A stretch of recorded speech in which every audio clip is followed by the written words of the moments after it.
बिस्मिल्लाहिर्रहमानिर्रहीम। इन्फो मार्के में खुश आमदीद। मेरा नाम मोहम्मद रफ़ीक है।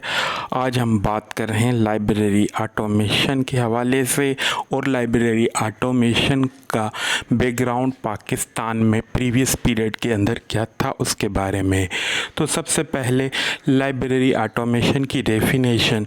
लाइब्रेरी ऑटोमेशन की ये जनरल डेफिनेशन है, जिससे ये हमें इल्म होता है कि मशीन बेस्ड ऑटोमेटेड सिस्टम तैयार किया जाता है, उसे हम लाइब्रेरी ऑटोमेशन कहते हैं।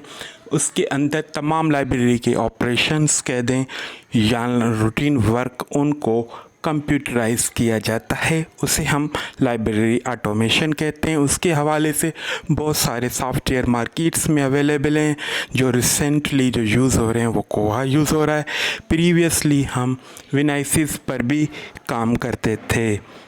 उसके बाद हम पाकिस्तान के अंदर लाइब्रेरी ऑटोमेशन का जो बैकग्राउंड है या ओवरव्यू है वो कैसे था। अर्ली 90s के अंदर पहले database, FoxPro, CDS, ISIS lamp ये इस्तेमाल होते थे। बाद के अंदर 90 के अंदर विनाइसिस, लिम्स, CDISIS, उसके बाद जिनाइसिस भी इस्तेमाल होता था। During 2000 and 2005, Mark Edit, Bookware, Yes Client, means Zebra Server, उसके बाद ग्रीनस्टोन, कैलिबर, वर्चुआ ये सॉफ्टवेयर यूज़ होते थे लाइब्रेरी ऑपरेशंस को सरअंजाम देने के लिए।